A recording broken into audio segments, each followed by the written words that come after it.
ஜீரகம் வெடித்து வரும்போது இஞ்சி போட்டுக்கணும், பூண்டு, பச்சை மிளகா வதக்கிட்டு இது வதங்கி வந்ததுக்கப்புறம் வெங்காயம் போடுறோம். வெங்காயம் பெருசாகவே இருக்கலாம், அரைக்க தான் போகிறோம்.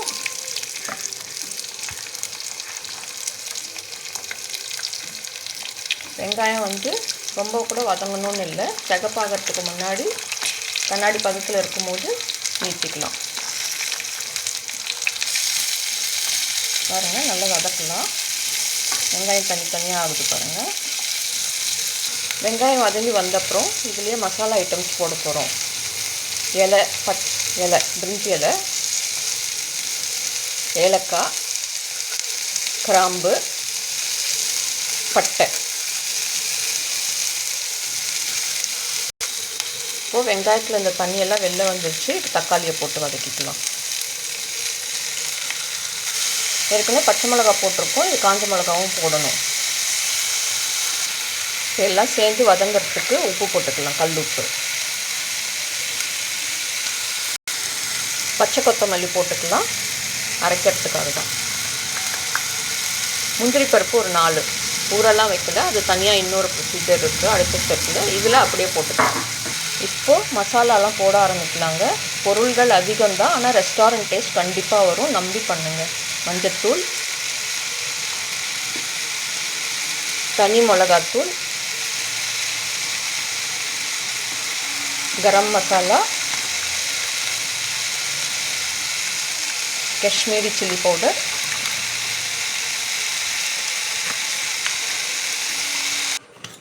இப்போது 2வது ஸ்டெப்புக்கான ஸ்டார்டிங்க. முதல்ல பண்ணது அந்த மசாலா எல்லாத்தையும் அரைச்சி வச்சிங்கன்னா அது ரெடி ஆகிடும். அது பார்க்குறதுக்கு இப்படி தான் இருக்கும்.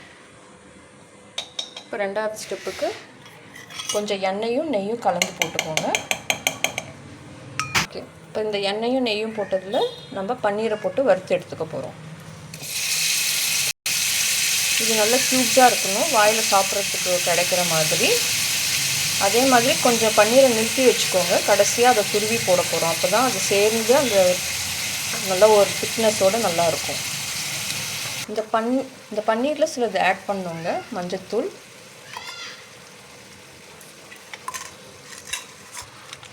காஷ்மீரி சில்லி பவுடர் கொஞ்சமாக சால்ட்டு. இதெல்லாம் அந்த பன்னீரில் ஒரு கோட்டிங் மாதிரி கிடைக்கும், சாப்பிடும்போது நல்லாயிருக்கும். இப்போது 3வது ஸ்டெப்புக்கு மறுபடியும் கடாய் வச்சு எண்ணெய் ஊற்றி சூடு பண்ணுங்கள். இப்போ இதில் என்னெல்லாம் போடுறோன்னா இஞ்சி பூண்டு நல்லா எல்லாமே சாப் பண்ணியிருக்கணும். பச்சை மிளகா, இதில் கொஞ்சம் ஜீரகம் போட்டுக்கோங்க. இப்போ வெங்காயம் போடணும். எல்லாமே நல்ல ஃபைன் சாப்டாக இருக்கணுங்க, அப்போ தான் அந்த ஹோட்டல் ஸ்டைல் லுக்கு கிடைக்கும் உங்களுக்கு. டிஷ்ஷுக்கு டேஸ்ட்டும் எல்லாமே ஒன்றா சேர்ந்தாப்பில் வரும். எவ்வளோ ஃபைனாக பொடிசாக கட் பண்ண முடியுமோ கட் பண்ணிக்கோங்க. நாங்கள் சாப்பரில் தான் போட்டு எடுத்தோம். அடுத்தது இப்போ இதில் கேப்சிகம் போட போகிறோங்க, அதுதான் இதில் முக்கியமான டிஷ்ஷு. அடுத்தது தக்காளி போட்டுக்கோங்க. இப்போ இதில் உப்பு போட்டுக்கலாம், அப்போ தான் எல்லாம் சேர்ந்தாப்பில் வதங்கும். இப்போ இதுக்கு தேவையான மசாலாலாம் போட்டுக்கலாம். மஞ்சத்தூள், காஷ்மீரி சில்லி பவுடர் மறுபடியும் வேணும், கொஞ்சம் கொத்தமல்லி தூள் போட்டுக்கலாம், வீட்டிலே அரைச்சது. நல்ல வாசனை டேஸ்ட்டு சேர்ந்தாப்பில் வரும். இதில் இப்போ ஒரு டிப்ஸு சொல்கிறேன் பாருங்கள். கொஞ்சமாக தண்ணி ஊற்றிக்கணும், அப்போ தான் எல்லா மசாலாவும் சேர்ந்தா மாதிரி உங்களுக்கு ஒரே நல்ல டேஸ்ட்டு ஒன்றாப்பில் வரும். இப்போது முதல் ஸ்டெப்பில் பண்ணோம் இல்லையா, அந்த கிரேவியை இதில் சேர்க்குறோம். இப்போ கொஞ்சம் சர்க்கரை போட்டுக்கிட்டிங்கன்னா எல்லா டேஸ்ட்டும் ஒன்றா சேர்ந்த மாதிரி வரும். இதுக்கு தான் சர்க்கரை போடுறது, பேலன்ஸ் பண்ணி கொடுக்கும். இப்போ நல்லா கொதித்து பச்சை வாசனைலாம் போயிடுச்சு. இப்போது வறுத்து வச்ச பன்னீரை போட்டுக்கலாம். இந்த பன்னீர் போட்டு கொதிச்சதுக்கப்புறமா அரைச்ச முந்திரி பருப்போ இல்லை ஃப்ரெஷ் க்ரீமோ ஏதாவது ஒன்று சேர்த்துக்கலாம், ஒரு திக்னஸ் கிடைக்கிறதுக்கு.